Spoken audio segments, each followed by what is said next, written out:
have an hour and a bit. Challenge because they're set up. Yes. All right. So, can we have a raise of hands of who has canned before?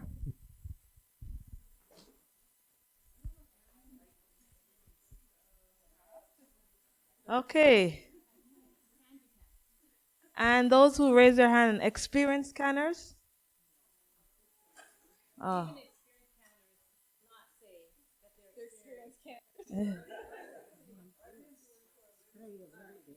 So the box will stay away. Oh, okay. Thank you. I know. Thank you. You pepper? Plum. Plum. Apple. Okay, you done applesauce? Yes. What else have anyone canned? Pears. All right, good.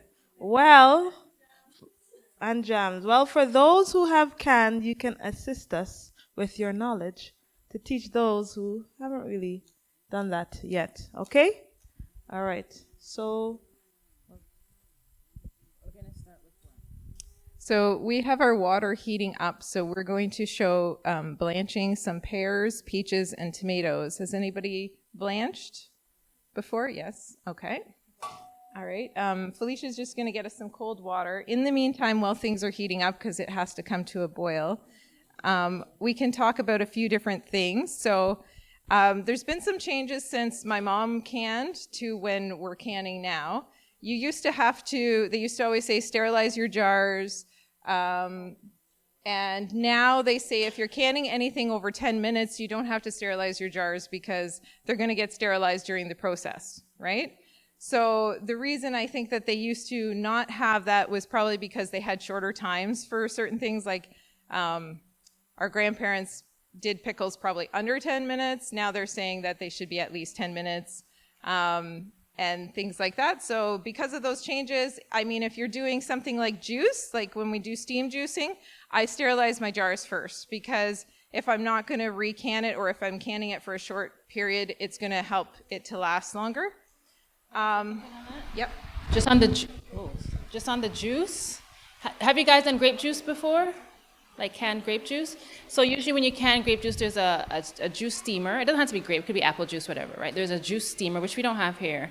But usually you have to steam the fruit and get the juice come out, right? When the juice comes out, it's hot, like boiling hot.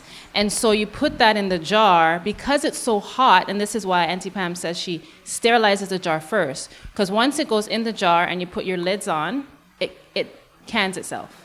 You don't have to put it back in the boiling, a bath of boiling water. So this is why she's saying she sterilizes those jars, because she's not going to water bath it again, because the juice is boiling hot already and it will can itself. And if I was going to want them for more than about a year, I might take hot water bath them for a few minutes. I do notice that it does help it to last a little longer. But if you're using it within the year, it's fine to just have them seal. As long as it's coming straight out of the steam juicer and going straight into your sterilized hot jars, you should be good. The other thing is, Ball has now said that they don't, and I think it goes across the board, they don't suggest heating the jar lids anymore. You used to have to heat the jar lids. They've stopped that as well. So That's the new jar. So if you have older jars that you might have not used or something. jar lids, yeah. Jar lids, sorry. You would put it in a small pot of boiling water, right? And have that heat up in them. The water's not, you put it to boil and then you kind of let it simmer, right? And then once it's simmer, you have your hot lids. But the newer lids, apparently you don't need that. Yeah, they say they actually function better at room temperature. So there's steps that we don't have to do that my mom had to do and that I had to do when I first started canning. Our water's still coming to a boil. What else can I mention real quickly? Yes. Well, have you ever peeled pears for canning them? Yes, I do all the time. So if you want to peel them, continue peeling them. If you want to just rub the peels off, then blanch them. It makes it a little bit faster. Yeah. That's the only reason. So It has nothing to do with you don't sterilizing or anything. It's just time. Yeah, like Camille was saying for the camera, you don't have to blanch the pears. You don't, but you have to remove the skin somehow. So you either have to peel it or you can blanch it.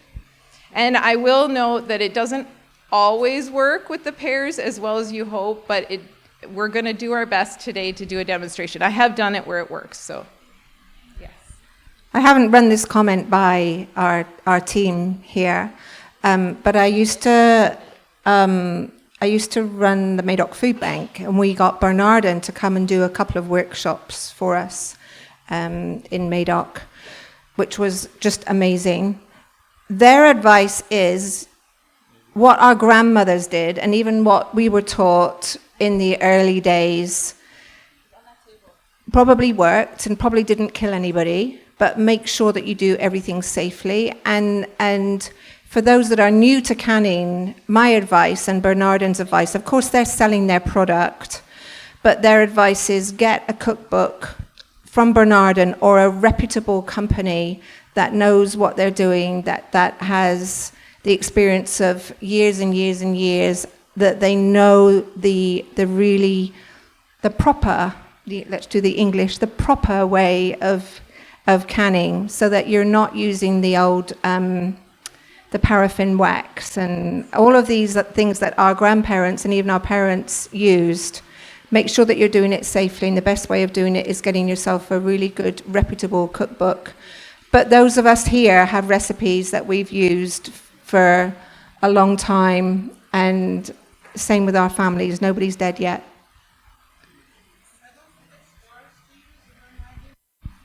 Any of the canning jars, I would say, is equal. These just happened to be on sale when I bought them, and I actually bought them last year, and they've gone up $2. So I would suggest that if you're going to invest, when I started canning, the canning jars were $6.99.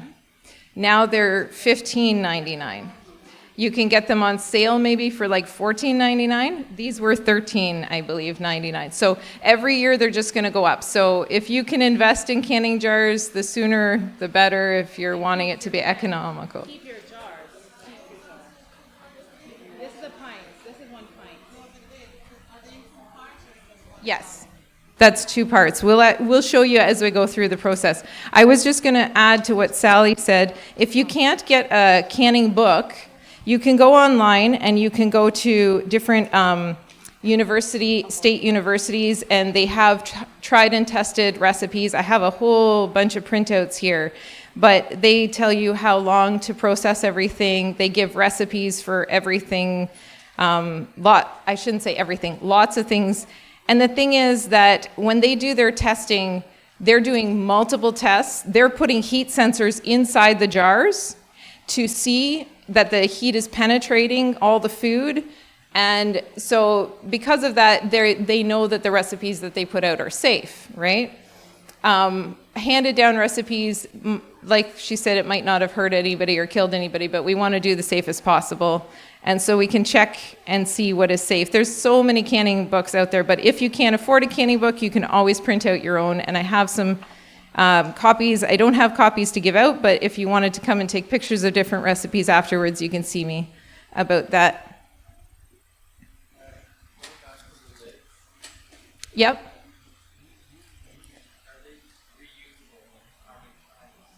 So we have a question about the lids for the camera. They are reusable. I should state, I reuse them.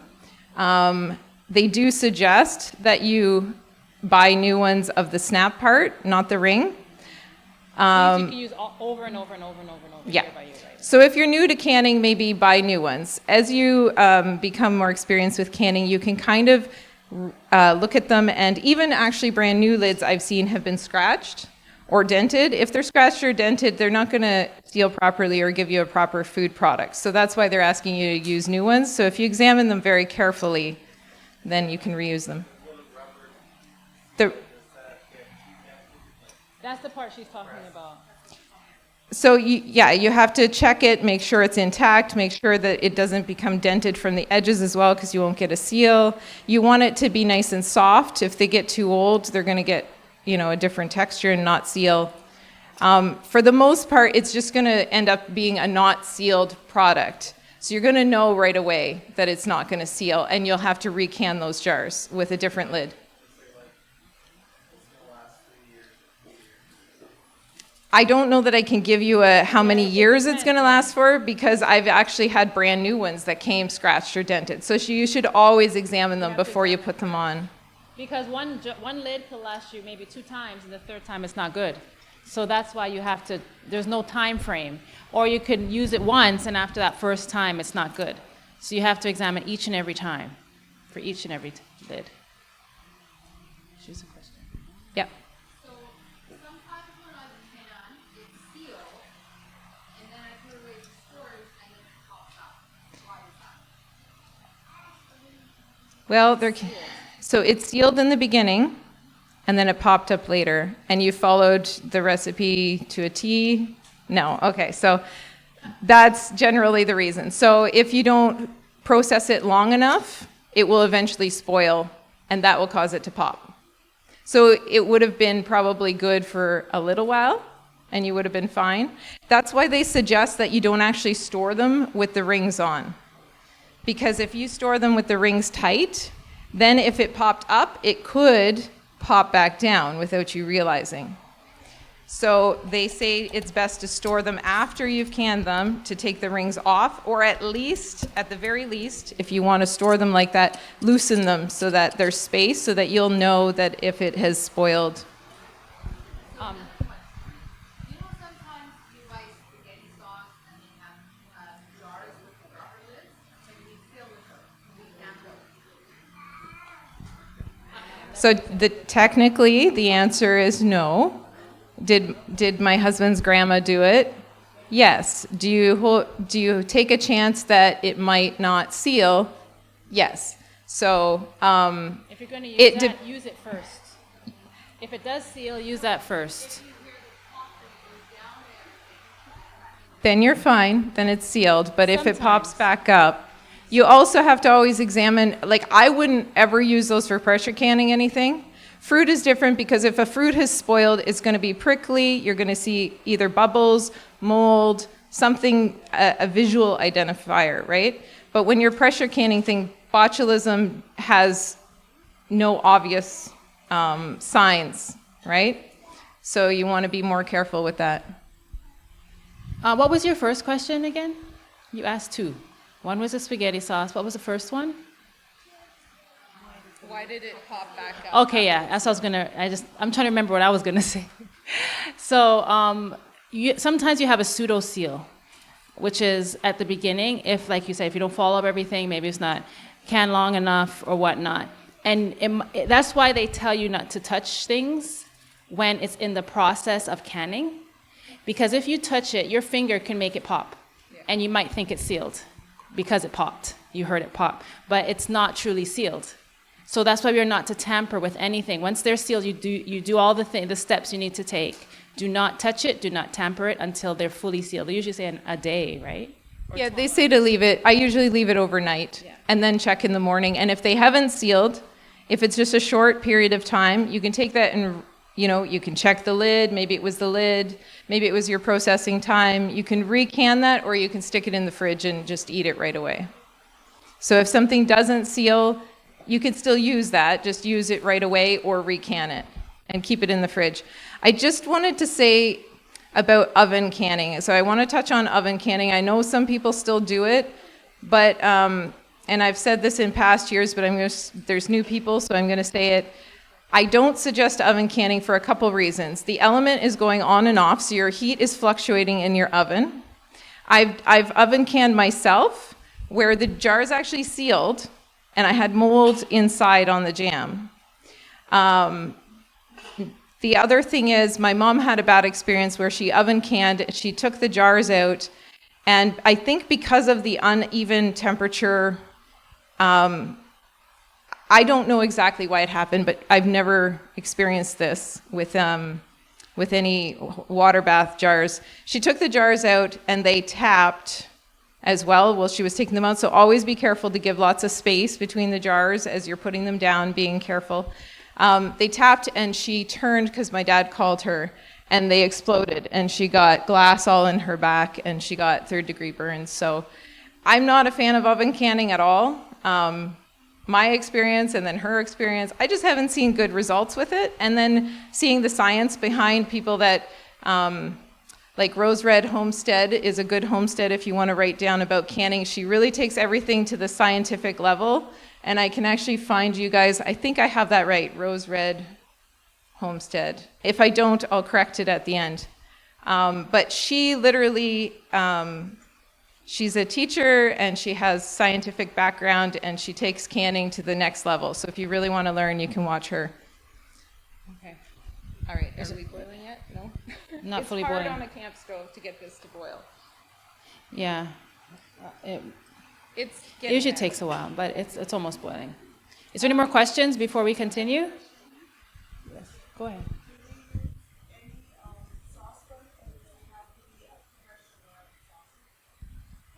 You mean a pan? The pan, the pot? This is just water boiling. This is not the canner. We're blanching. That's just what. But for the canner, that's a good question. This is a canning pot. This is a actually not. I brought it to show I you. use a canning pot like this. So this is an actual just a large pot, and it has measurements inside. I bought this actually from an Amish lady, and it just so happens that my canner, what do you call these again? I'm having a moment. Trivet. Oh, I wouldn't say You always don't want to put your jars flat on the bottom of a pot. So you always need something to lift them up off the bottom because of it would just rock and it would just, And it it could break, yeah. So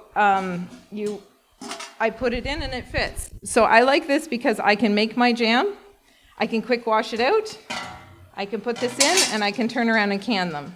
So if you're hot water bathing, you can use any pot that will cover the jars plus an inch or two of water plus some space that the water's not going to boil over. So you probably need a good 3.5 inches above your jars for the pot to be.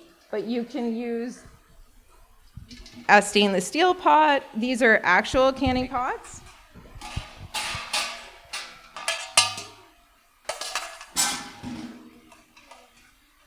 So these are an enamel. These are probably the cheapest that you can buy other way. Yeah. Is it not a double layer, so you can... Oh, does that one do a double layer? I've never done it that way, but I guess it does. So 2 ways of using it, either a double layer. Yeah, maybe you can show them, turn it on its side. I've never done that with these ones, but... Yep. So this is the type that you would buy at Home Hardware or Walmart or anywhere.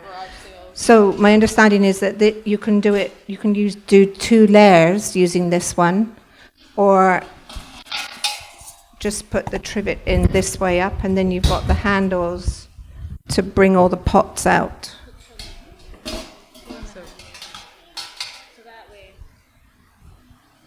So this is how it sits.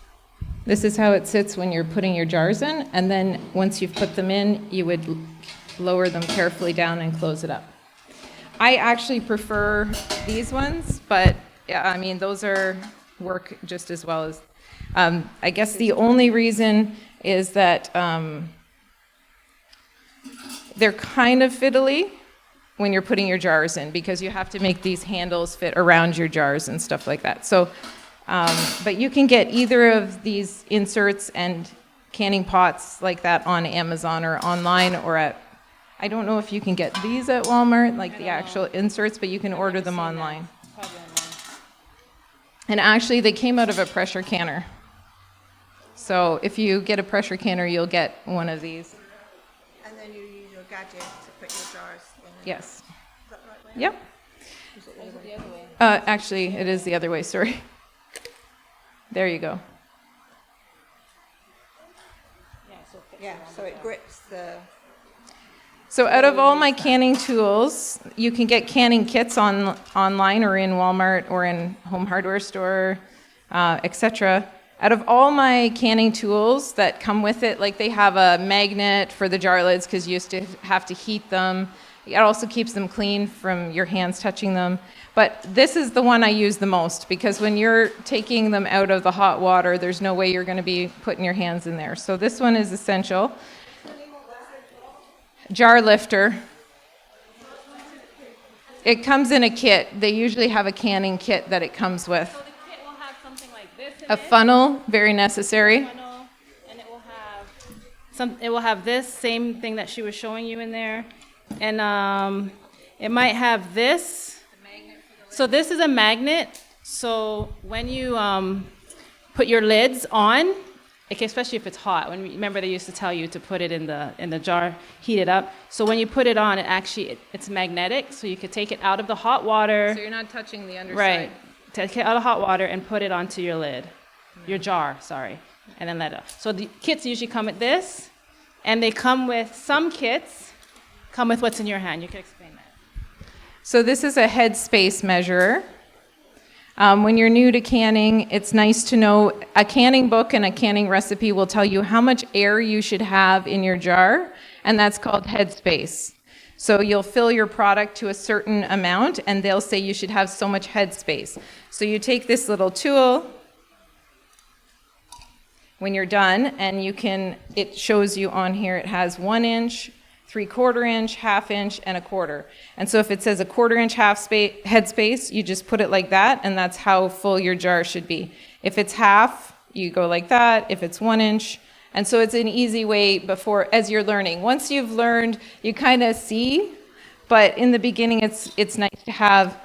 And when I show the pressure canner at the end, I actually bought mine because it helps with the pressure canner. Okay, so we're going to go on to blanching now. Yeah, and it's good to have a timer like this, if you have one, so that it could tell you how long, when you're blanching, you have to blanch for a certain amount of time before you take it out of the hot water, or if you're canning, the timer is good for that. Do you want to just go over So- what blanching is doing in this? So when we're blanching, we're going to put we're going to do what? We're doing peaches first. Yeah, they're Okay, the shortest. they're the shortest time to can. Yeah. How long? 30 seconds. 30. Oh, to blanch. They're the shortest to blanch. Okay, so we're going to blanch them 30 seconds in hot water, then it goes to the cold water immediately after the 30 seconds. Yep, I think we should. Okay, so we'll just demonstrate, and then we can have someone. There's a slotted spoon here. So. A slotted spoon. Oh yeah, it's over there. On the table. Yeah, okay. So we're just going to lower our fruit. Sorry. We're just going to lower our fruit into the boiling water and set the timer for 30 seconds. The time is just a guideline. It's really going to depend partially how ripe your peaches are, and also your elevation affects the boiling. Yeah, maybe we'll use a phone. Let's do a few at once.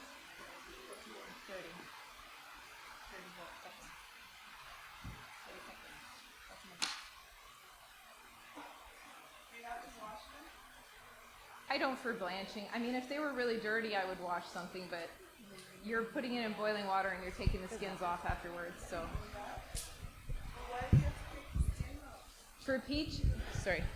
For canning process, for peaches and tomatoes and pears, you're supposed to remove the skins before canning them. Well, one of the reasons, not the reason, one of the reasons, at least for me, I tried canning with both, with the skin and without the skin. And the product of with the skin is not as good as without the skin. I think we'll give it a little longer because we just put some more in. But Okay, but 30 seconds was very quick, right? So yeah, but that's one reason we'll do it without the skin, because the skin, after you can it gets kind of like, the texture is like rubbery. It's just not nice when you're eating your peaches, your canned peaches. So we're not saying you don't, if you want to do it, that's your choice, right? It's everyone's choice. I just didn't like the texture of it. When I canned it with the skin, there's a saying, can what you eat what you can, right? So if you're gonna can it because it's a nice idea, and then you take it, you don't like it, the rest of those jars, what's gonna happen? You're not gonna eat them, right? So you wanna make sure whatever you can, you enjoy, so you'll eat it and you'll enjoy So I it. should mention that putting them in the water, it's not necessarily 30 seconds from putting them in because it has to kind of come back to a rolling boil. But you will see signs that the peach is done. Hopefully this is done. They will start to turn a different color. So when I put it in, it looked like this. And then the skin starts to take on a different, almost like a purpley, but it changes the way it looks. And it's thinner. The skin looks thinner. And then you're going to put it in the cold water. Ice cold works the best and the fastest, so if you really want to work fast, use ice cold water, but we don't have that right now. And they're literally just going to peel off like that. So you don't have to peel your peaches by hand. You're just going to take the skin off and do each one. Okay, so it just rubs off. So does somebody want to keep rubbing and I'll keep dumping? Okay. And then we have a little, Does anyone want to help with this?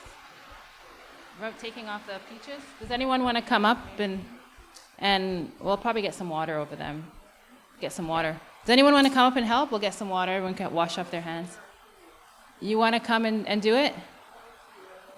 Not to see, to do. Oh, yes, you can. Oh, she has the sanitizer. no. Oh, not, okay. Maybe we'll. No, she's going to wash. I'll get her to wash. You want to hold this for Pam, and I'll get her to wash. Come. Yeah, the peel. I'll get some.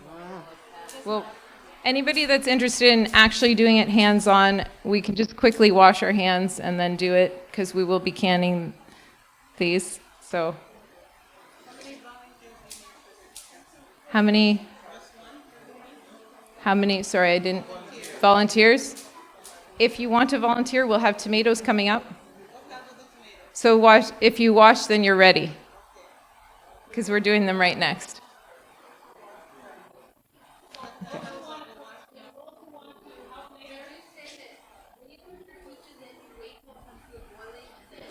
Then time it, yes.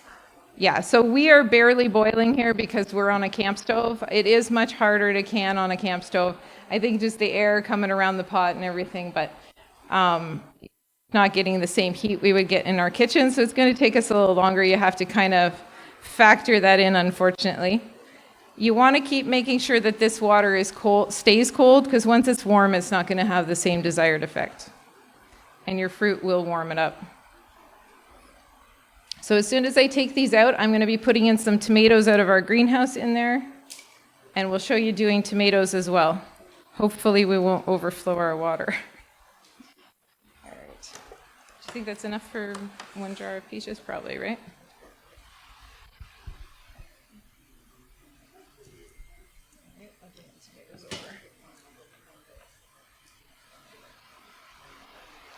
All right, so it started boiling again.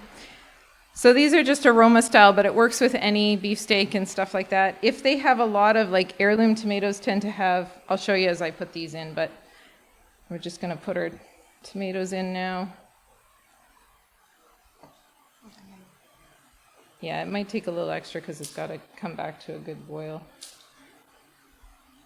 So the riper your fruit, the better this is going to work. If it has, like, green on the top, some tomatoes tend to not.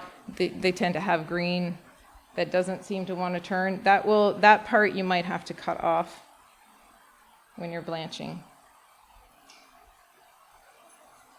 All right, we'll put all those in.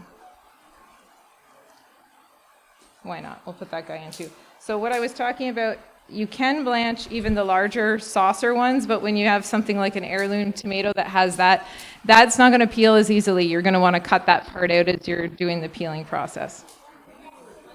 One thing that I do with my tomatoes, You can score them. I don't score them, but you can score them. That's another thing you Yeah. can do. What does that mean to score them? So if I wanted this to go smoother, I could take a knife and I could just make an X on the bottom of this tomato. My knife is obviously not sharp. And then put it in. And then when I take it out, it's just going to be easier to peel from that point. That's just another process. But when I do my tomatoes, a lot of times I just chop them up with the skin and everything. And the reason I do that is because I use my chopped up tomatoes to cook. So if I'm cooking with tomatoes and they're fresh, I just chop them up, put them in my food, right, to season. So if I'm canning, I do the exact same thing. And it's way faster. I don't have to take off the skin. I don't have to blanch it. Just chop it up, put it in the jar, and put in everything else that we'll talk about later. So that's so much easier and faster, and that's how I do my tomatoes. I don't even take off the skin to do sauce, but the reason is because I have a aroma sauce maker. I'm not sure if you guys are familiar with that, but the sauce maker is the same thing as an applesauce. They do tomato sauce and they do applesauce. And so you put your tomatoes in there and you just crank it, and the skin goes one way and the sauce goes another, and then you could boil that and then can that. And you'll do the same thing with apples in that same Roma machine. It doesn't have to be Roma. Roma is the name brand. There's different brands, right? But then use that same machine, put your cooked apples in there. The skin comes out one way, your sauce comes out another. Like that's a machine you want if you're doing sauces. It makes life so much easier. And I actually use the same thing to do my pear sauce. So it does pear sauce. And if your pears are really ripe, the store-bought ones aren't always really ripe, but you can actually put those in without cooking them. But they have to be soft enough that you're not, like, you'll know if the machine's working too hard, then cook them. All right, so just peel off the skins so you can experience it. Is there another bowl? So the time that's written down somewhere is peaches, I believe, are 30 seconds. Tomatoes are How much? 60 to 90, I believe. And let me check. I don't want to say the wrong time. From year to year, I forget. So You could come and help her. here we go. 60 to 90 was right for the tomatoes. careful of the hot And pot. pears are 1 to 2 Put the minutes. skin in there. So pears take the longest. Thank you. Okay, good. You could put the fruit in here and the skin's in there. So another thing that I've done that I enjoy doing, I should probably take those tomatoes out of there. You can, sometimes your early part of your harvest out of your garden, you only get like a few tomatoes like this at once. And I don't want to can just 1 jar or 2 jars at a time. And so what you can do is you can put them in your freezer, just wash them and put them in a freezer bag, just like this, with the skins on, not blanched. And then when you go to take them back out and you want to make sauce and stuff with them, you just put them in a saucepan with a little bit of water so they don't burn on the bottom. Just a little, because they'll create their own juice really quickly. And when you take them and you put them in and you heat them up, the skins are going to come right off. And so actually I do this for making my tomato sauce. I will freeze them, because usually making tomato sauce, you have to cook it down to get rid of all that water that's in the tomatoes. When you do it this way, if you keep the skins on and you don't stir around in the pot too much while you're doing them, they will literally let all their water out. It will separate from the tomato. And so then you're just barely cooking them to can them. So that works nicely for sauce. I actually have a YouTube video on doing that. On hidden, it's our channel is Hidden Blessings Homestead. Hidden Blessings comes from an Ellen White quote.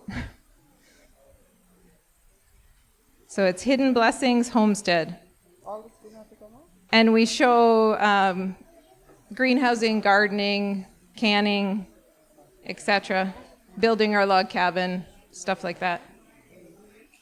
But I have a video on doing them from frozen tomatoes. So I show, one video shows how to freeze them, the other video shows how to make sauce from them, and it's so fast. It is the way to do tomato sauce. Sorry? Yeah, we're gonna quarter the peaches after we've skinned them. No. How do you know when there's something wrong with them?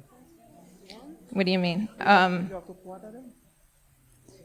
Yeah, so afterwards we're gonna quarter them once they're in that bowl, and then we'll put them in the jar. If there is any rotten ones?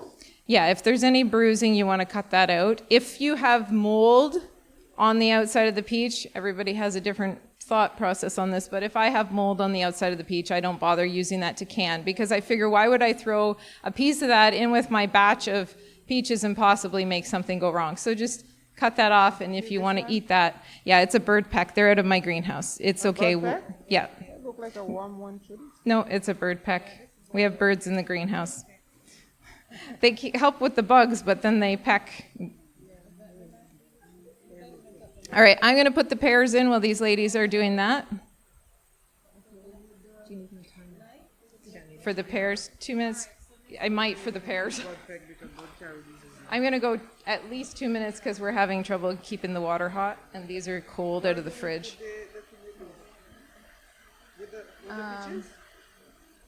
I guess this time we're going to.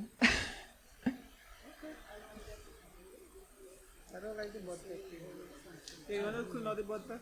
Where is it? So one thing I have to say is, when you are growing your own food, it's not going to look perfect like the grocery store food, but you can be thankful that you have more nutrition and you don't have some of the problems that you have with grocery store food. If something is cracked, I have a beefsteak tomato as an example. Sorry.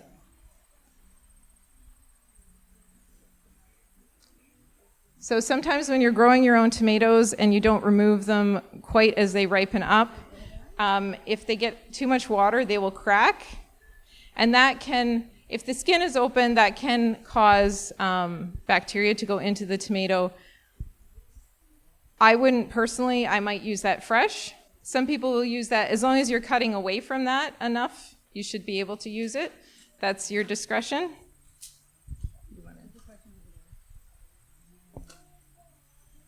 You have a question? Yeah. Yes. Did we put the paper back over here?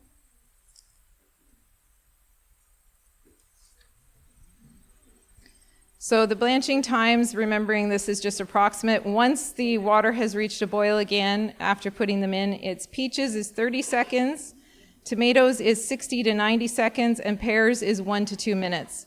The pears are probably the most, the longest, and they're the hardest to get to blanch. Yes. And sometimes most people, they don't blanch the pears, they just peel it with a knife. But yeah.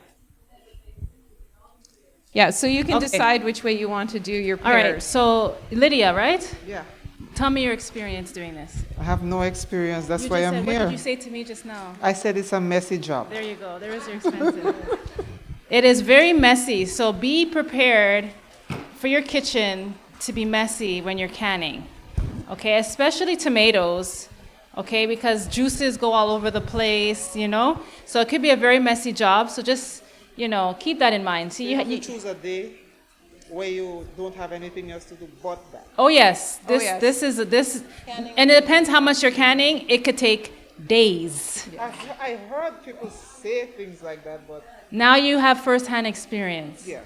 Yes. So Praise God. I Thank you for your suggest help. that you prepare a meal ahead of time for your lunch meal. And that way you can do your breakfast, clean up from breakfast, clean your whole kitchen so you're ready to go, and then make your canning mess all day. And then in the evening, you'll have, when it's actually canning, you'll have time to clean up your kitchen. Because you're going to have, like, depending on your product, you're going to have up to an hour and a half that it's processing. So jam is like 10 minutes, that's, you know, short, but some things are much, much longer. So you're going to have time to clean up once it's Yeah, in and the you know, pot when and you're ready to doing go. this, you're gonna make mistakes. You're gonna be like, probably late in the night, and you're wondering, why am I still in this kitchen canning this stuff? And it's a process, a learning process. Because I remember when we started canning, and I had my 2 little girls, they were young, and you know, you get to have them help you in the kitchen, peeling and cutting and things. And then it's time for dinner, and the kitchen, like my 2 burners on the stove are canning. My kitchen is full of tomatoes. I still have more tomatoes to can. My aroma's going on here. The kitchen is a mess, and it's like, okay, it's time to eat, and I have nothing to eat. Yeah. Right, And the that- boys would say, "What are we eating for lunch, Mom?" Yeah. And I'm like, "Peaches." Yeah. So, these things happen, and it's just part of the process, it's part of the experience. Don't get discouraged easily. If you're doing something that is good, the Lord has ordained for us to do, don't get discouraged. Just ask God for strength and wisdom, and He will give us. Right? Yes. Always. It's always good to start small. Right, because that was discouraging. Yeah, right. Can you can fruit in the pressure canner? I never do, because fruit is usually pretty short. And the thing about the pressure canner, like your times for tomatoes, I'll show this in a bit, I'll grab the sheet, but your times for tomatoes, it seems so much shorter in the pressure canner. And some people really prefer doing them in the pressure canner. Tomatoes can go either way. Certain processes for tomatoes take like almost an hour and a half if you're doing hot water bath, and it's like 25 minutes time in the pressure canner. The problem is you have to get the pressure canner up to pressure, you have to vent it for 10 minutes. Then you put your stuff, you put your stuff in, you vent it for 10 minutes, you put your weighted gauge on, then it's the 25 minutes. But then once it's done, you have to wait for it to come down from pressure. And that can take a half an hour or more. So although it says 25 minutes, it's probably going to take you the same amount of time as hot water bathing them, right? So I save the pressure canner for the most part just for the things that I can't hot water bath. My vegetables and soups and things like that you can't hot water bath. I was going to address pickles. I don't know if anybody's interested. The pears look like they're ready, yeah. Do you want to take them out? Somebody else wants to come and blanch the pears. We'll try one and see if it's ready. We'll try one. The skin looks kind of thin. It looks thin. They are definitely more challenging, but it feels like it would come off if I started. These are also just bought from the store yesterday, so I've tried to find the ripest ones that I could. I can't get the skin off on that, maybe. Yeah, a little longer. If anybody wants to make homemade pickles and they're wondering, can I use, because we don't advocate using vinegar, so can you use lemon juice instead of vinegar to make your pickles? You absolutely can. Lemon juice and lime juice is more acidic than vinegar. So I have the acidity levels I can give you after. I tried looking it up before the meeting and I couldn't get a clear answer. Usually I can get where it shows all three of them together.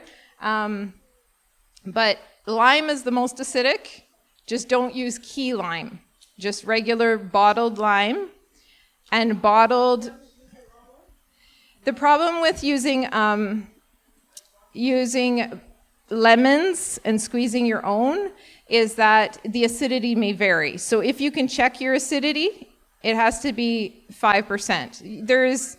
So for canning, I just buy it. You can check, though. You could squeeze your own and check the acidity, but they suggest using bottled because they have checked the acidity for this, and it's across the board. Whereas when you get your own lemons, depending how ripe they are, they might be different. And depending on the kind, like a Meyer lemon is more sweet and not as acidic. So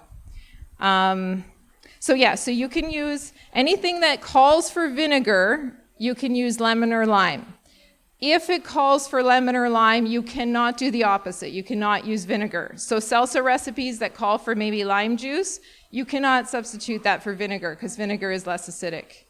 So an example is I don't know why I would want to put vinegar in my tomatoes, but when you can your tomatoes, you either put citric acid or lemon juice. If I was to put lemon juice in one of these jars, I would need 1 tablespoon.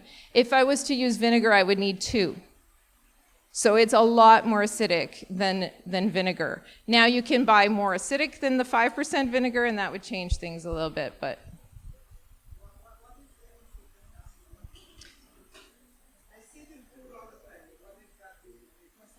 Citric acid, what is it made from? That's a good question, I'll look it up. What is citric acid made from? Do you know? Citric. Yeah, isn't it fruit? I think it's a fruit thing, but... no, ascorbic acid is vitamin C. This is different. Citric is from fruit. And you don't want to use ascorbic acid in place of citric when you're canning because it's going to, it kills the vitamin C as it's cooking anyways, whereas this is stable. We can try again with the pears. Like I said, sometimes. Yeah. If we have to peel them, we peel them. All right, so I think we're at the point where we can start putting them in the jars, which we don't have anything to hold our microphone, but yeah, I probably should have scored that. Yeah, so like I said, blanching pears doesn't always work. It's the one that doesn't always work. It would work a little better if But I've had it was work. Cold. We don't have ice cold water. The difference in temperature is what helps to actually get the skin off. Yeah, it creates air in between the skin and the fruit, We and don't so have it cold helps water to here. It's kind of get like it. lukewarm. It's warm. bath water now because of actually warm having because of all tomatoes those in and there. peaches in it. So We'll just peel it. yeah, that's fine. Do we have, where'd Sally go? She had to go? Yeah. Okay. What did you need? All right, well, we can just start putting them in the jars and We showing can have them. people if they want to volunteer.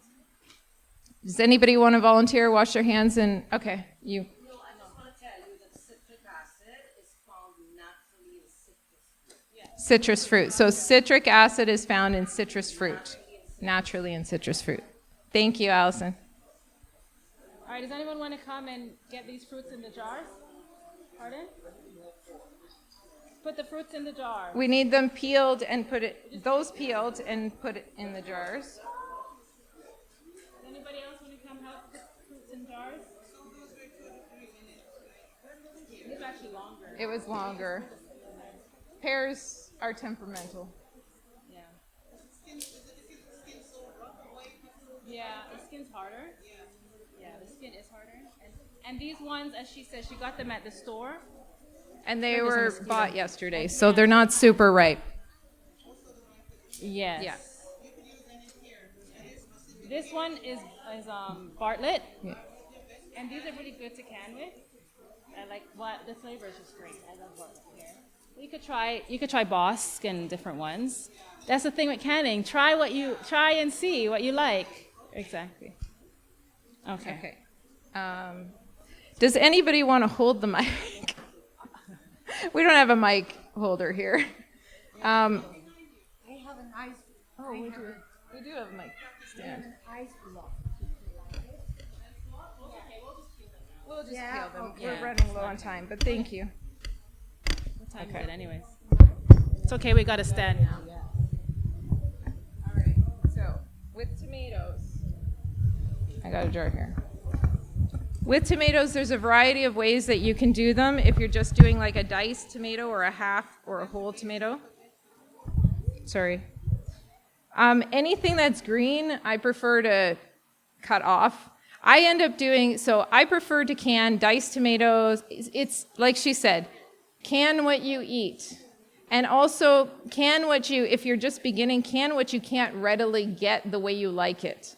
For instance, I like to can salsa because I can't get salsa without vinegar in the store.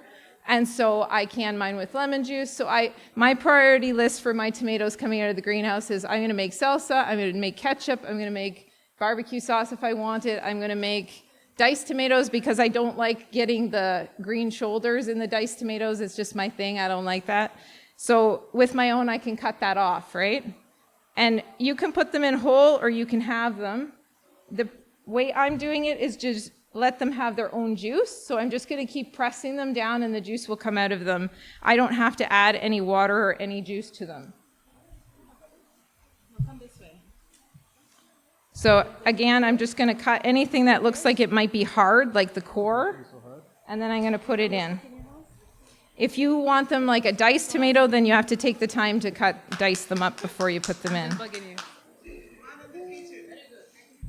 So, is that weird? No, it's a blessing. Yeah, because the water's not cold. It didn't blanch. Yeah, it didn't blanch. But you could blanch it. Try it the right way and it should work. If it doesn't work, just peel it. There's nothing to stress over. Is this the right knife? No? This is a bird knife, right? Yeah, so if you found a recipe that you like the ingredients, or you want to switch out the vinegar for lemon juice or lime, I would suggest lemon juice probably. You can absolutely take that recipe. Just keep the rest of the ingredients and the measurements the same. You can switch out the lemon for the vinegar, but keep the rest of the ingredients the same. You can minus things like spices if you don't like the spices they have in, but you can't necessarily add your own necessarily whatever amounts you want. You know what I mean? So you could replace a spice with a spice, like a dried spice with another dried spice to the amount that they have in the recipe. Okay. So just, there we go. So if you just want to, you can only have one knife. You can use the other knife. You have two knives. So here's one knife. This is for This tomato. one, you can finish your tomatoes. The tomato here. What's the reason behind it? So you take out if there's any or just cut in half. Yeah, cut in half and then put it there. That's it. And kind of push it down. Okay.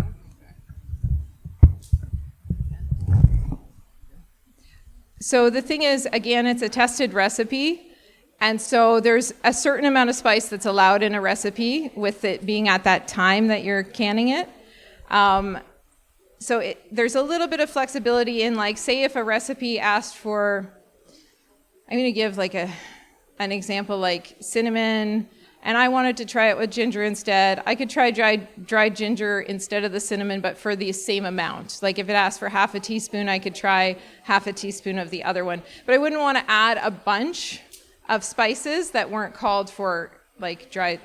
And you want to use dried spices, because if you use fresh herbs or stuff like that, it's going to add water content that you're not thinking about being in there, and it could change the pH. It's all about the pH.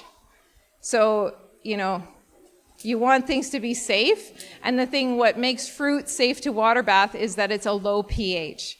Tomatoes are borderline, everything else is more acidic. Once you get into the alkaline, then you have to pressure can it, for it to be safe. Yeah.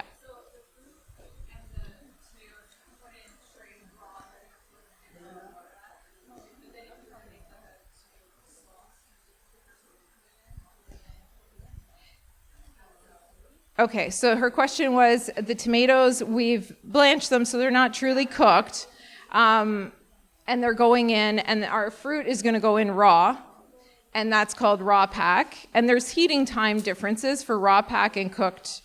So that's part of the reason that you're going to want to boil your tomato sauce before putting it in, is that your processing time that's in that recipe is expecting it to be a cooked product, like a hot product, not necessarily cooked down forever.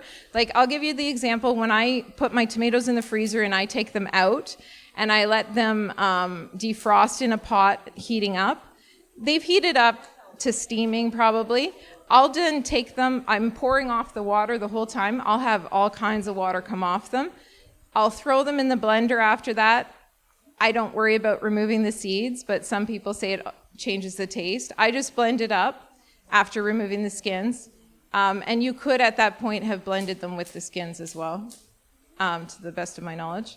But that is just heated, and I'll go and can that because I don't need to cook it down.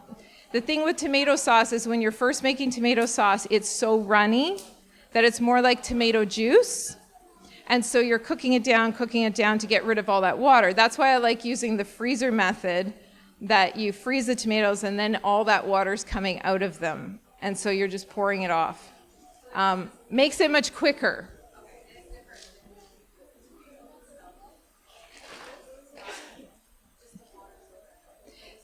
So when you're just canning the tomato, we're actually using the tomato's juice to can it. We're not adding any water or any tomato juice. You can them by adding water and tomato juice and have a looser product with less tomato. This will have more tomato and it will be using its own juice. I like the way that tastes. You could use tomato juice to add to it and it would have a similar taste, but when you add water, it's gonna like water down the tomato taste.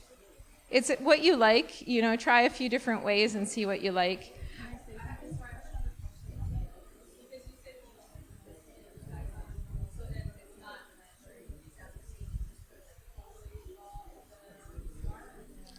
Which one? I didn't hear the first word. So with the tomatoes, I would always blanch them. With the pears and the... Oh no. Oh no. With the tomato sauce, I use the machine. Remember, I use that roll machine. It takes out the skin. Yes. So I leave the skin on. Oh, yes. Okay, I thought you said sauce. Sorry. So for the diced tomato, I leave it on. Wash them. I don't blanch it. Just wash it raw. You're asking if I put it in raw? That, yes, I'll put it in raw. And then I'll put the lemon juice and I'll put a little salt, and that's it. Yeah. Another thing that we're finding here, two things. With the peaches, when you're canning peaches, try to can a freestone peach. Tell me those are clingstone. Okay? Try to find a freestone peach, which means the stone inside or the seed is not attached to the flesh. So it's loose, so it's easy to come off. Now, in the stores, you just eat peaches, they don't care anything. But these ones, I think, are clingstone. So when you have a clingstone, it's harder to get the fruit off of the seed. And another thing that I will recommend, that I do, I shouldn't say recommend, this is a perfect way of doing it as well. But what I do for time's sake, and I have small children, I had smaller children back then when I was doing it. When they're raw, like right out of just raw like this, right? But they're soft enough, they're ready to can. I wash my peaches or put them in a sink of water, and I half it, turn it, take it off the seed, then blanch it. It is so much easier to get it off the seed, in my mind, than to try to get off the seed after you blanch it. You could try both ways. See which way is easier. But when it's raw, because my children could do it when it's raw like this, take out the seed. So we just do it in halves, take off the seeds, blanch them, and then put them in the jars. Okay, so keep that in mind.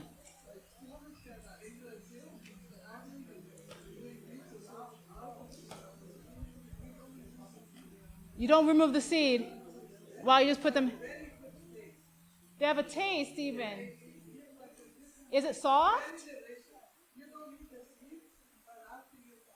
So there is something contained in the seed that you technically... They don't eat the seed.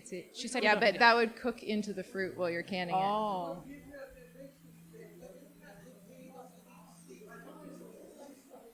So I eat apple seeds. I'll eat an apple with the apple seed. But if I was to take a bunch of apple seeds from minus the apples, God has put certain properties into fruit. But standing up here, I cannot officially say that you should do that. Have it in the fruit.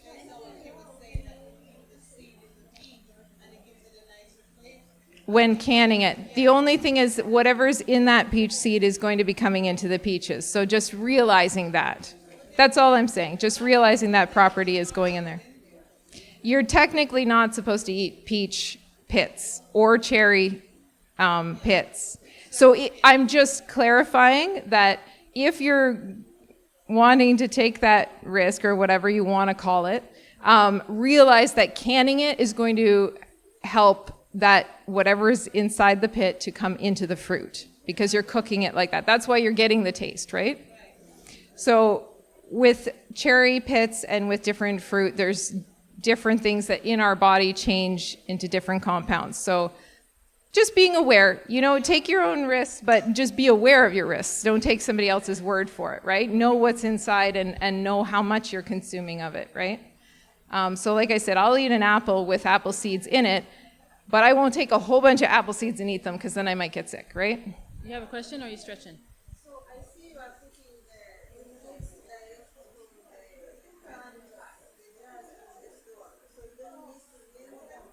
So I'm doing it here for this demonstration, but at home I would usually wash them in some hot water first. It's not going to kill me, though, to have it done that way. It's going to sterilize in the hot water bath. Do you understand? Sterilizing takes all the germs. So what I'm washing a jar for is to remove dirt, like food residues, oils, anything like that, right? So at this point, these came clean, but they're not sterile. But they're going to be sterilized while I'm canning them. And I'm not going to feed this to you. I'm going to eat it. but at home I would wash them. But we're trying to demonstrate out in a tent on the grass with the best we can, right? We're not exactly in the kitchen at home. So the point that she's making is when you're at home and you have these jars, you want to, rinse your jars out, make sure they're clean when you put your fruit in it. Okay, so just keep that in mind. Right now, we don't have your kitchen with us right now, right? So. Oh no, it doesn't have. Not necessarily. No, just as long as they're clean.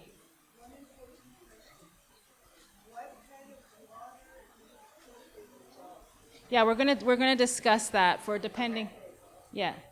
So maybe we'll start with the tomatoes since we got those ready in So the jar. this is the tomato. This size jar is a pint size. Okay. This is not a quart. No. When you're canning, a lot of the recipes are for quart size. Okay, this is not a quart size. A quart size is double this. This is just a pint. A pint is half of a quart. Okay, so this is just a pint. So this is an example of a canning book that you can get. This is a really old one. This is Bernardin. Sorry. This is Bernardin. Ball has a bunch of canning books. This is a very basic one. The ones you get nowadays probably have a whole lot more recipes in them. But this has like all the basic fruit and basic vegetable recipes. So in a book like this, it will show you for tomatoes. I'm just going to show you what it looks like. It'll tell you the size of jar. So it'll say 500 mils, 1 liter, 1.5 liter if it applies, like with tomatoes. So this one would be a 500 500 mils. The quart is a liter. A quart is the same thing as a liter. A quart is the same thing as a liter, okay? So in that 500 mils, it tells me I can use 1 tablespoon of lemon juice, or I can use a 1/4 teaspoon of citric acid. That is required. Salt is optional, and they suggest 1/2 teaspoon. So in your first batch, maybe do a small batch and see how much salt you like. And then you'll know for the next batches. But the salt is not required. So if you're on you're trying a low sodium diet, you don't have to put the salt in for this. There is some recipes that require the salt. This is optional. But the citric acid or the lemon juice, in this case, I think we're going to put citric acid because my bottled lemon isn't open and I don't want to try to refrigerate it afterwards the rest of the day. So a 1/4 teaspoon. Oh, we don't have a 1/4 teaspoon. Felicia, is she here? She went. All right. I don't think she gave me a measuring spoon.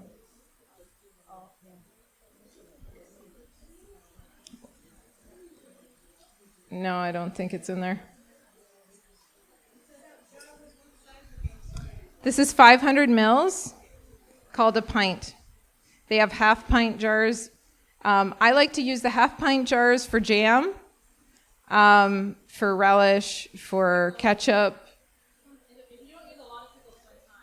So if you don't have a large family, you have to kind of gauge your jars by how much you think you're going to have in a meal. If you have a large family, then you might want your well, that's still a lot of ketchup, but you might want your ketchup in a larger jar, right? But I tend to like the smaller jars for ketchup because we're only a family of 4, and I'm trying to think ahead. So if I didn't have refrigeration, I would want to have jars on hand that were the right sizes for my requirements, right? So I would like to have my fruit in a jar that as a family, we could finish that day, so that I wouldn't have to worry about refrigerating it. I mean, right now we have refrigeration very easily and everything, but we got to think about the fact that we're buying our jars now. So it's in the winter you have freezing, which is the opposite problem. If you freeze your jars, they will crack and break.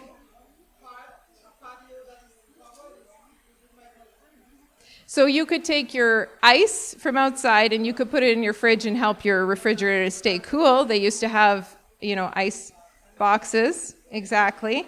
But I still like to keep them in smaller portions. First of all, I'm using lemon juice for my salsas instead of vinegar, which is not a shelf stable. Like once it's canned, it's stable and it's more acidic. But when I open it, you're not going to leave your lemon juice out on the counter for the way you do with vinegar, right? So I'm going to make my salsas in smaller jars so we can finish them as a family within a day or two. I try to think ahead what size jars I want to buy based on what I'm going to put in them and how fast we can finish it up. And another thing to keep in mind is you can can things, but it doesn't have to be the whole the finished product. So you can, like I said, I can my diced tomatoes. I just dice them. I don't peel or anything. I just dice them. I can use that when I'm cooking for seasoning, right? I could also use it to make my salsa, which I do all the time. So I didn't pre-make my salsa. I didn't pre-can it, but I can the tomatoes, and then I'll use my canned tomatoes to make my salsa when I want salsa. Right? So you don't have to can the salsa, but you could can the tomatoes. It's the food you want to preserve. And then if you want to make a dish, which that would be the salsa for me, I can make, it makes it much easier if you can it ahead of time, so you don't have to make it. But you don't have to do it that way. Another thing is what you can do is you could can tomato paste. Right? So you boil down your tomato before it's sauced, you keep boiling it down, it becomes paste. There's another technique of doing it in the oven, which I don't know it very well, but that's another technique of doing paste in the oven. They can dry out in the oven and until it's the paste texture. And when you do that, you can your paste, and you can use that paste to make your ketchup later on. So you don't necessarily have to can the ketchup, but you could can the paste and make the ketchup when you want to use it later, right? So there's so many different options of doing things depending on what's more convenient for you and your family, right? I've done spaghetti sauce in the oven where I put it in when I can, put my oven on at 250, 300, and stir it every once in a while, and it boils down and becomes a nice spaghetti. Yeah, and you could do the exact same thing with the paste. It just put it longer so that more of the water comes out, and it tastes so good.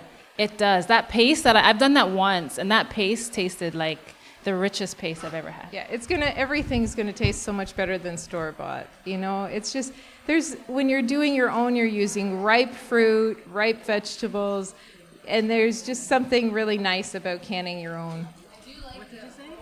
This is not working.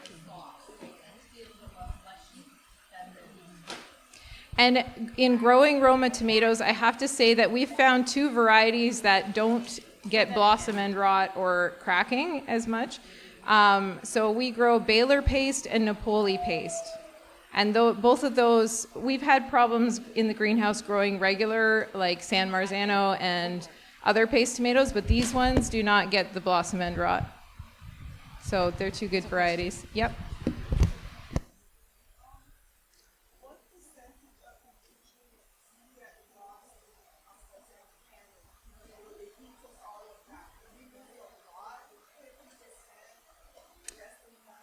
There was a time that I knew the percentages, but I haven't looked at it in a really long time. So you are going to lose some, right?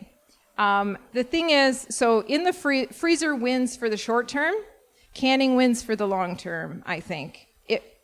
Don't quote me because it's been a long time since I've looked at that, but what happens in the freezer is in the beginning, you have so much nutrients in a frozen thing. So there's a lot of things that I still just freeze, like especially, well, I make jam out of berries too, but especially like berries, if you just want to make fruit cups and stuff like that, it's nice to just freeze them. The problem with the freezer is if your power goes out, you can lose everything all at once, right? It has happened. But it is nice for convenience and for having the added nutrition. The canning does take some of that away, but the thing is, you've probably seen as you have your stuff in your freezer for longer and longer and longer, when you take it out, it's obviously breaking down some. So in the short term, it is better, but in the long term, you are taking a little bit of a risk with losing everything if the power goes out. Did she give me the... She doesn't have it on. Okay. Where did she go? She went to get it. Okay. So I was going to say, just tell them what we would do with all of these, and then we could talk a little bit about or whatever. It's almost time. Okay, We have it's almost time. 20 minutes. So with the peaches, she's going to get me some honey, but with the peaches and pears...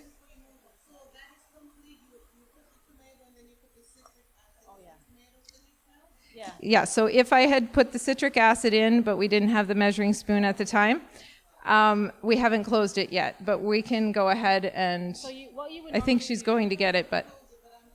Yeah. That's to put in there. Yeah. So you can add some salt to your taste. They suggest half a teaspoon for a small jar, but it's just a suggestion. You have to know what you like the taste of. The quarter teaspoon for citric acid, half a teaspoon for the salt for a 500 ml. So if you don't like that much salt, put less. They're just suggesting. It's optional. You can put none, but that's, your And that's if you use to citric taste. acid. If you use lemon juice, it's a tablespoon.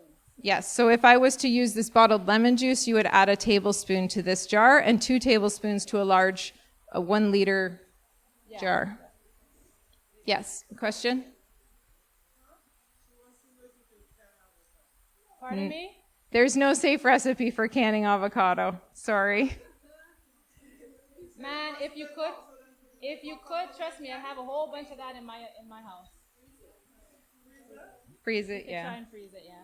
So what I was doing here is there's a lot of water bubbles She's debubbling. in, like when you put the fruit in by itself, like just so.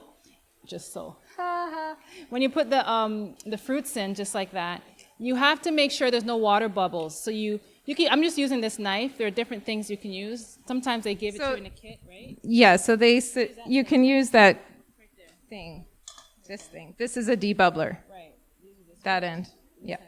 Okay, so then you They suggest plastic because they don't want you to score the inside of your jar, therefore maybe cracking or harboring germs in the future or whatever. push it down the edges a few times, and then all the bubbles will come to the top.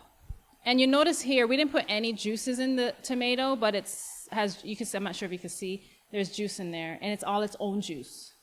So you don't have to add water or anything to the tomatoes if you just stuff it and do its own juice. I try to always have its own juice, so I don't have to add any water or nothing to it. Now, if you have to add water, then you can add water, right, to get the amount that you need. Thank you. Sorry about that. Perfect. Okay. All right. So we can now do our adding. I don't know where to put that. Okay. It was a quarter teaspoon. That one, yep. Yep. Okay. So this is citric acid. I buy it in bulk. I buy it online because it lasts, so I can, and it's cheaper that way. We're going to do a quarter teaspoon into the jar. And then that jar needs to be wiped, the rim, and then it's ready to go. I guess I'll put some salt in I'll put a quarter teaspoon of salt for trying it out. This is pickling salt, but it's really just a salt that doesn't have additives. You don't want a salt that has additives. So Himalayan salt, sea salt, Celtic salt. Just make sure it doesn't have iodine or any anti-caking agency. You just don't want to add the extra stuff to it. Himalayan, yep, those are all fine. So then you would... No. Put it on. Yeah, that's it. And when you can it, the heat, it'll be gone. It'll go through the whole thing after it's canned. You won't need to mix it. No. It will, when you can it and it's boiling, it will go through the whole thing. Yeah. Yeah, they usually come in your canning kit. You will find something like this in a canning kit. Not always, but I don't know what it's called. Headspace tool, maybe. Headspace. Canning headspace tool. You'll find something that shows this. So before you put your lid on, you want to wipe the top, the rim. I have very little paper towel to work with here, but a clean cloth or a paper towel that's wet. You want it to be wet. Some people use a little bit of vinegar on the paper towel. I guess if you were canning something that had oil, that would be essential, like if you were canning a meat, but we don't worry about that. You would want maybe the vinegar to take away any oil, but there's not many things we can with oil, so I just use that to wipe the rim.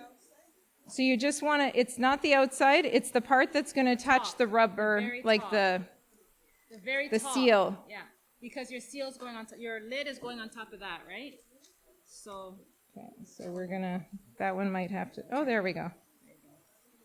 Okay, so you want to make sure your fruit is down below this line. We're going to add a liquid to the fruit, yeah. It doesn't have to be dry, just clean. So clean water, that's all, right? Okay, so then I'm going to take my jar lid and I'm going to put it on. And I'm going to finger tighten. I'm not going to like crank it on because if it's too tight, it might actually keep it from having the air come out and having the vacuum. But you want it like finger tight, like Just that. a little tight. Just that's it. You don't want it too loose either because it'll lift and things will boil out. But just a nice, gentle finger tight. That's why I don't use. They have a tool that you can put on the jar, and tighten the lid. But I find that with my fingers, I know how tight. I'm going to take a little bit of water and add honey and water to the fruit. You can take pineapple juice. You can take pear juice. You can take apple juice. You can add just water, and you could use sugar. You could use stevia. You can add whatever you want to sweeten these. Sugar will give a better product. Even a little sugar will give a better product.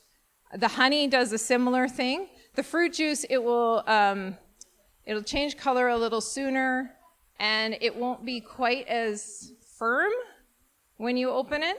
But if you use honey and you use sugar, they kind of stay a little bit more. The color stays better, the firmness stays better. I've used juice for years because we just like not having the added sugar, but it's up to you what you use. I'm just putting it out there that you'll get a little better product if you use a sweetener. All right, Okay, I'm gonna so grab. this is completed. So once you finish your jar, you put it in your canner. Okay. So now we're gonna do the pears and peaches. She's getting the measurement, so you know what exactly to put in. So this is just the fruit. This is raw fruit. So when you're actually looking at your recipes, make sure you know that this is raw fruit. Because there's a difference between cooked fruit and raw fruit in terms of the recipes, the timing, what to put in it, and things like that. So this recipe we're doing now is raw fruit, okay? Because we didn't cook it. So Even Yeah, though it was it's blanched, not because it wasn't cooked, it was just blanched. the difference is the air. So the other thing is I do raw pack a lot of the time. You're just going to get a little more air coming out of the fruit, whereas if you pre-cooked it, you can pack more in the jar, so you'll get more fruit in a jar if you heat it, if you hot process, rather than raw packing.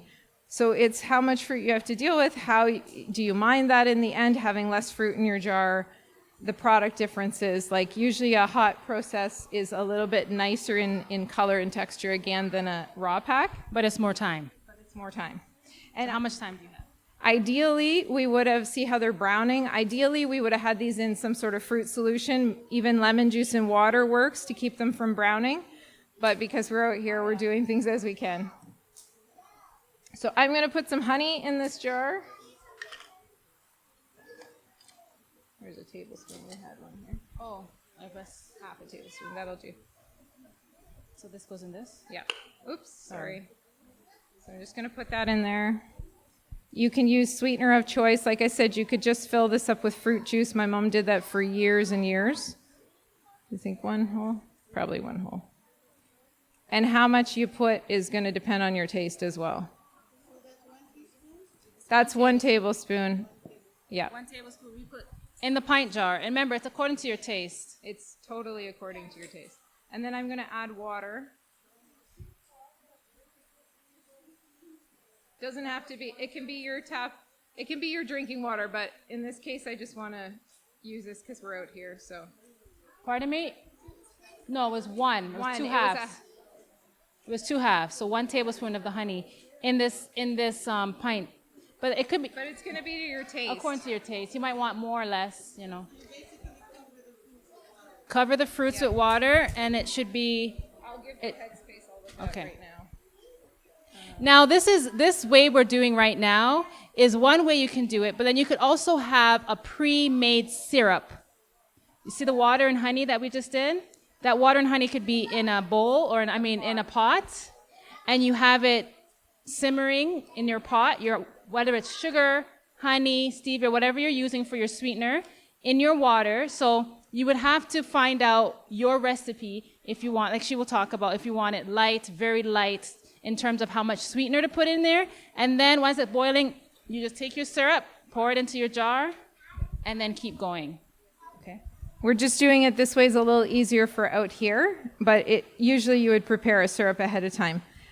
So in the books, if you get a book and it's on canning fruit, you will see that it'll tell you how to make an ultralight syrup, how to make a light syrup, a heavy syrup, so on and so forth.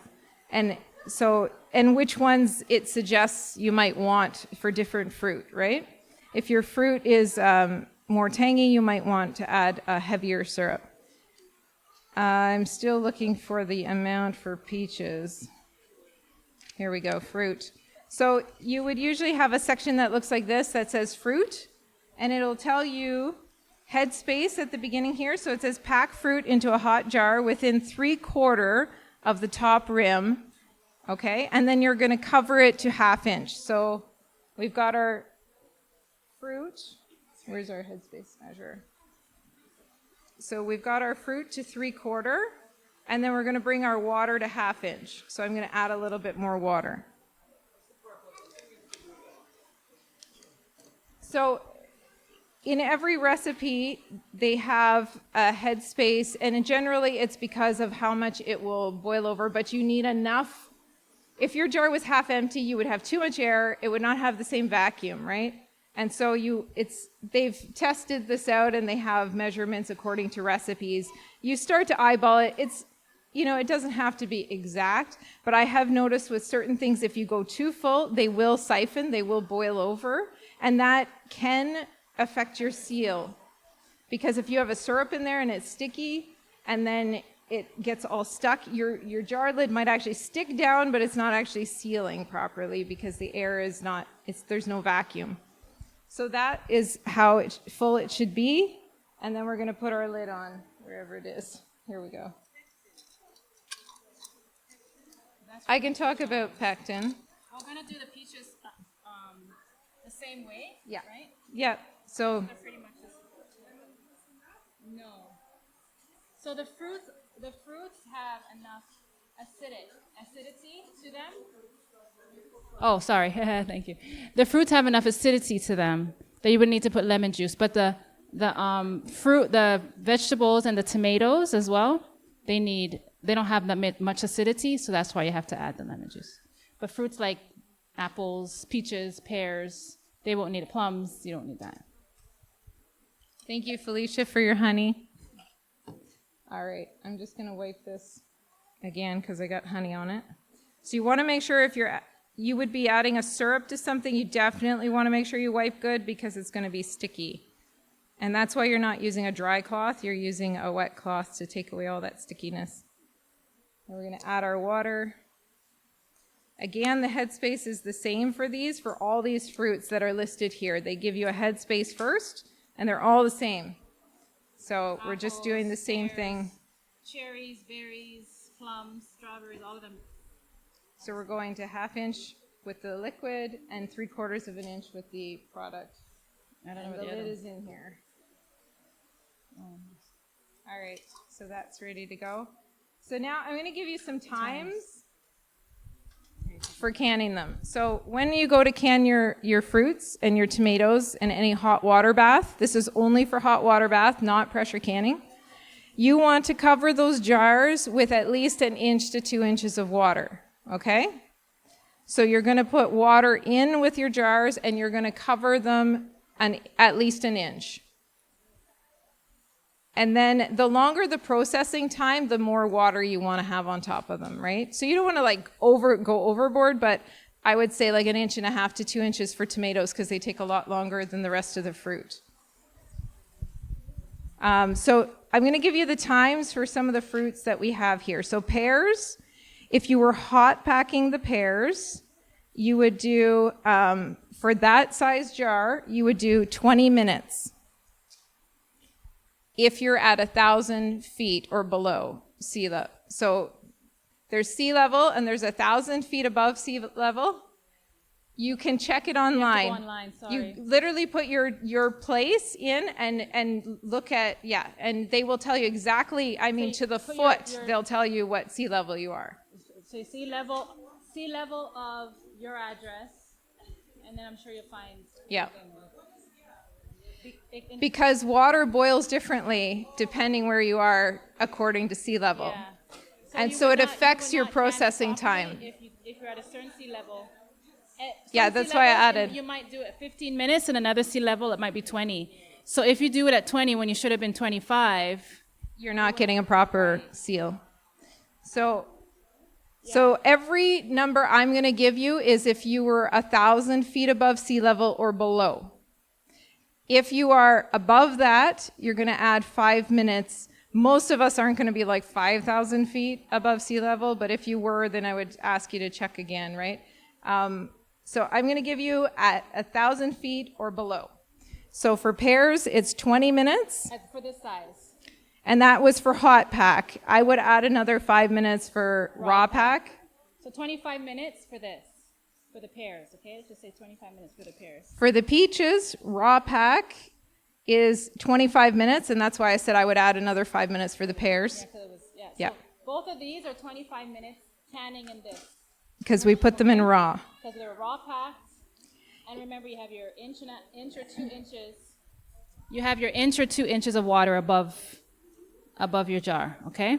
And then the tomatoes. And then if you were heat packing either one of those, if you cooked them in a saucepan first and then put them in your jars with the syrup, right? And everything's hot going in, either of those would be 20 minutes. So it adds 5 minutes to raw pack. So what we did today is 25. Yeah. And then tomatoes is a There's different question. section. Go ahead.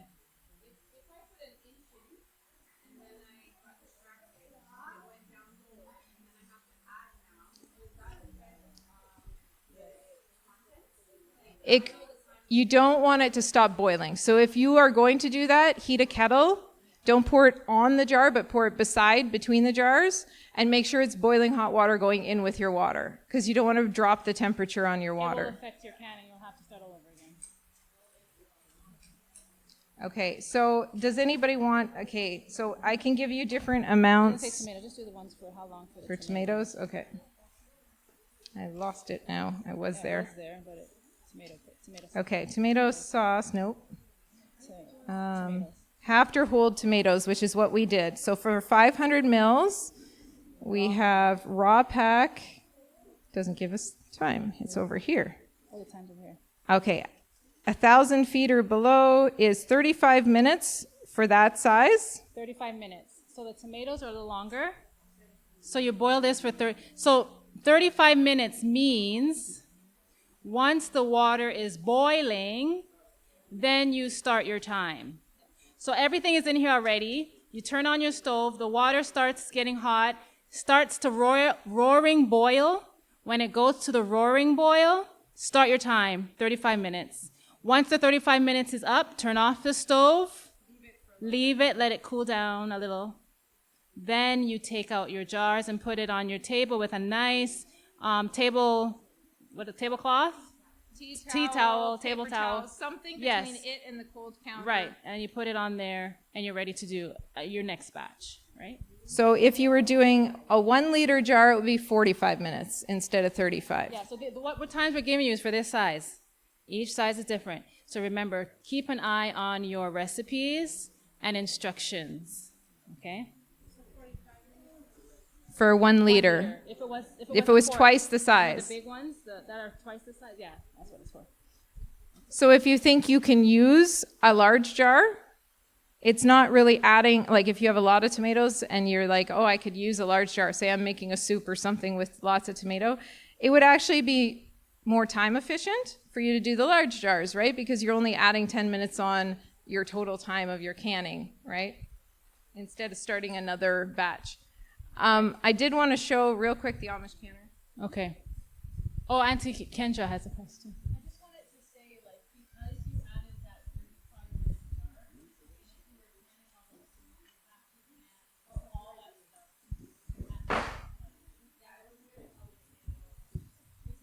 Say that again? Huh? No. So she's just saying, in case somebody thinks that we would be canning these all together, if we chose to can them all together, we would have to go for the longest time. That's what she's stating. So say that the pears are only 20 minutes, but the tomatoes are 35 minutes, you would have to can all of this for the 35 minutes, But right? keep in mind, if you're canning these longer, they're going to be softer. They're going to be really mushy. You're- So you're you not don't going to wanna can them together. You want to can all your peaches together, your pears together, tomatoes together, not necessarily everything. Unless they're all the same timing, then you could do your pears and your peaches together because they're both 25 minutes, right? Thank you, Auntie. Yeah, it's good to clarify that because we are putting them in the same pot right now. We don't want that to be thought. So the only problem with taking them out, you possibly could, but then what are you going to put in the gap of your tomatoes? Because then your jars are going to move around more, right? And start to... The other problem with that is if you take a jar that's coming right out of boiling water, Into the air, it has a chance of siphoning. and then it could also crack.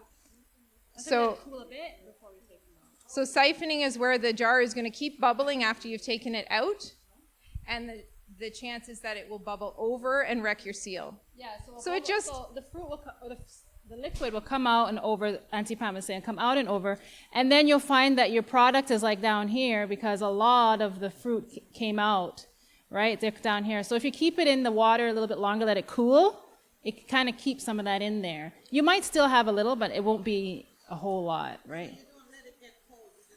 Just cool. Just about 5 minutes. Yeah.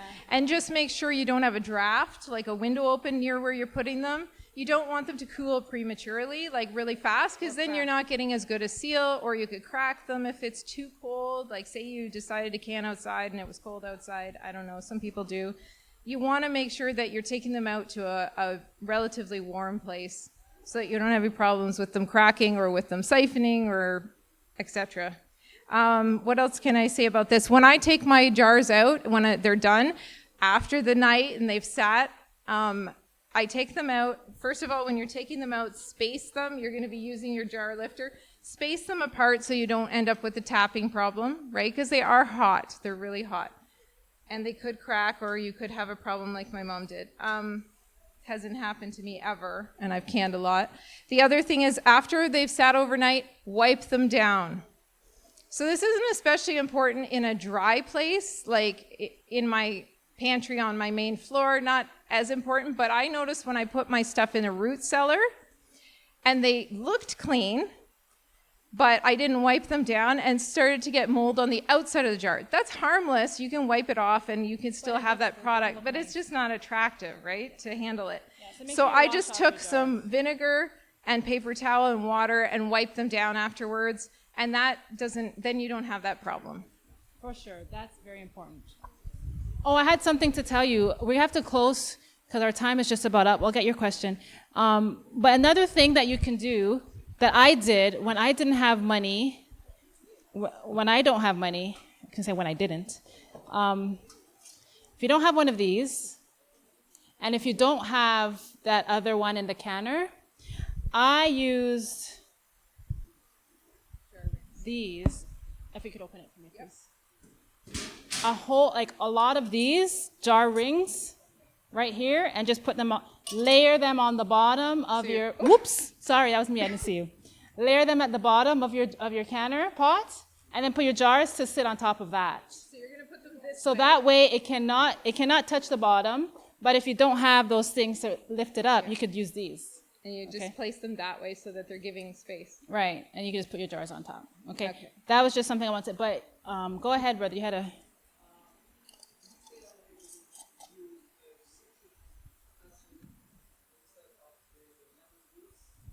Yes.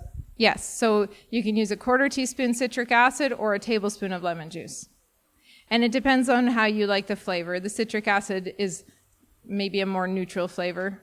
It depends what you like better. So try a small batch of one and then another. Another thing I was going to say about small batches is I have an asparagus pot. And an asparagus pot is tall and skinny. And if I wanted to do like not a batch, but just one jar, it'll fit one jar. I could do a 1 liter or a 500 ml in that and just boil that one up. I mean, there's not a lot of cases where you want to do that, but once in a while you might want to just put up some product where it's only one jar. Water, just wash it off. Yeah, You could just wash you could use soap and water too.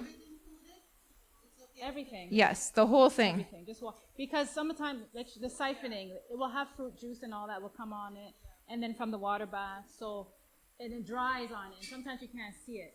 So just washing it. So when you store it, you're not going to have mold on those things.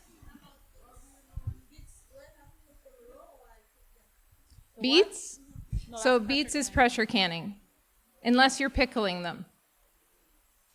It's not water bath. It's not a fruit. And you have to pressure can. So we would have liked to have talked about. Talk about very quickly. Okay, so Just address that. real quick, we're going to do. This is called an Amish canner. You can order them online. If I'm doing a large batch of jam or even fruit, this is really nice to just do it all at once.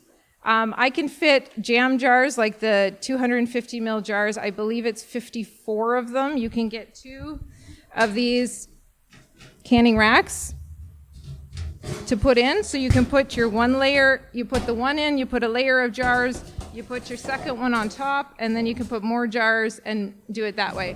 So you can fit a lot in here at one time. So that's really helpful.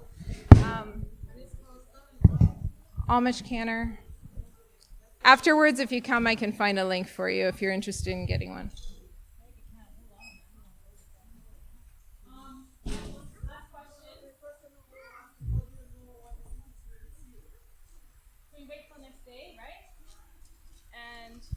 This thing, it should pop down. The lid, can you hear that? Right? It's not sealed, you hear, right? So when it's sealed, it should be down and stay that way. Okay, and the next day, and you shouldn't be able to take it off easy. Like you shouldn't be able to, if you go a little bit of pressure and it comes off, it wasn't even sealed.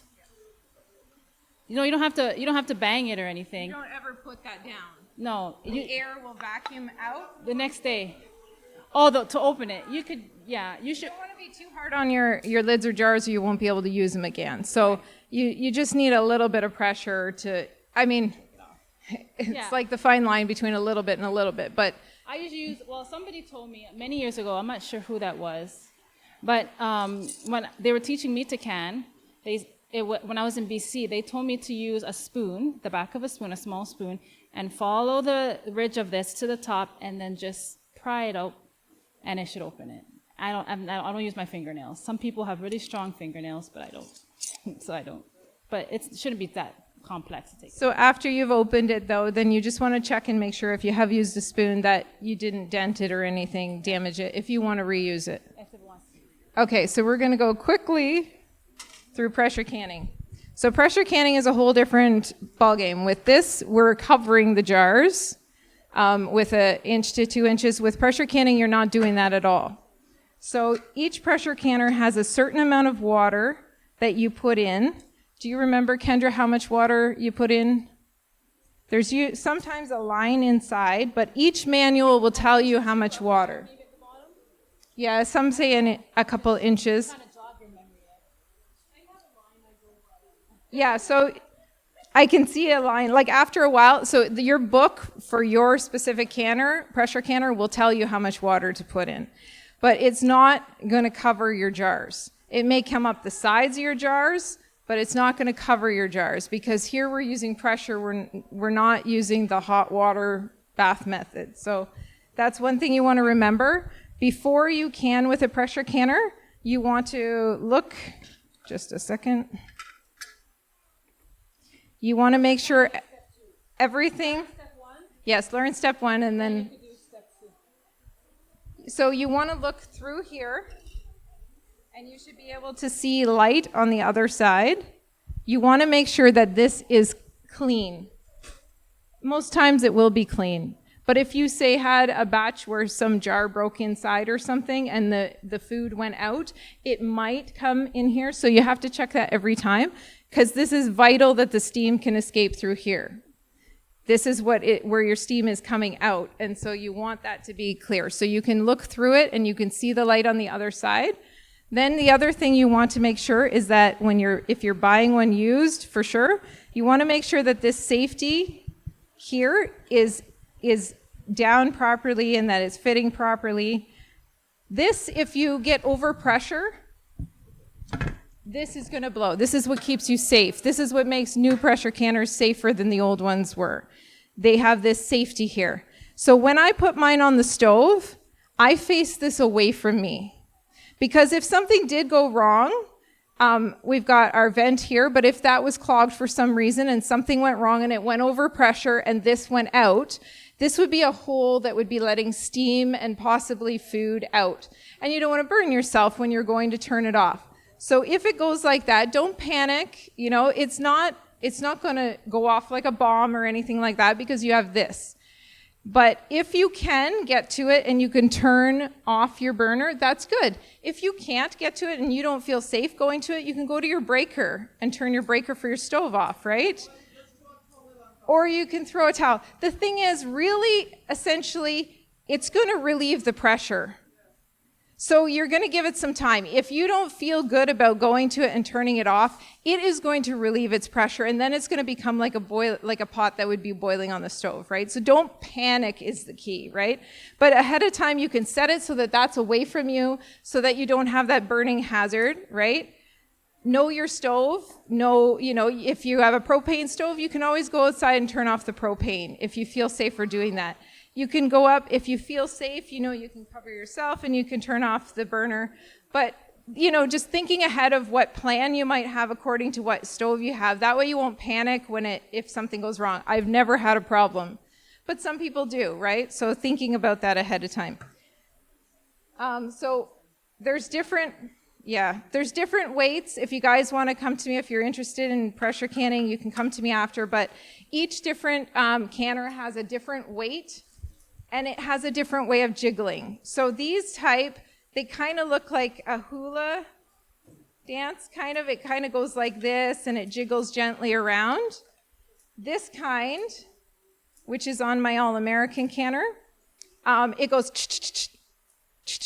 so it doesn't do the same thing. It doesn't do the smooth rocking motion, right? So each one has a little bit of different way that it shows off pressure, but you only need it to relieve pressure 2 to 4 times a minute. So you don't want it constantly going shh the whole time, okay? And you would have to vent this for 10 minutes. It would have to boil. Steam would have to come out of it for 10 minutes before you put the weight on and start your time. All right. The differences between these two canners, because we've run out of time, is this has a gasket, and that one doesn't. So this gasket has to be replaced every once in a while, but you can order extra gaskets ahead of time. That one doesn't have a gasket, so it doesn't need replacing. So we have run out of time. Thank you for coming. If you have any questions, you can come to one of us afterwards and ask us, and we will try to give you an answer. All right, we'll end with a word of prayer. We'll end with a word of prayer. Let us pray.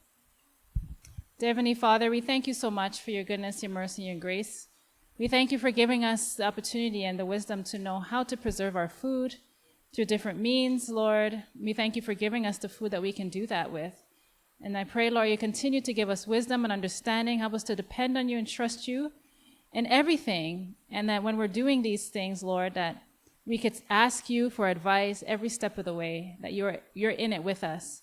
We thank you for that opportunity. And continue to be with us now throughout the rest of the day. Help us all to enjoy our time, keep us cool. And Lord, we pray that your Holy Spirit will dwell among us. We pray in Jesus' name, amen.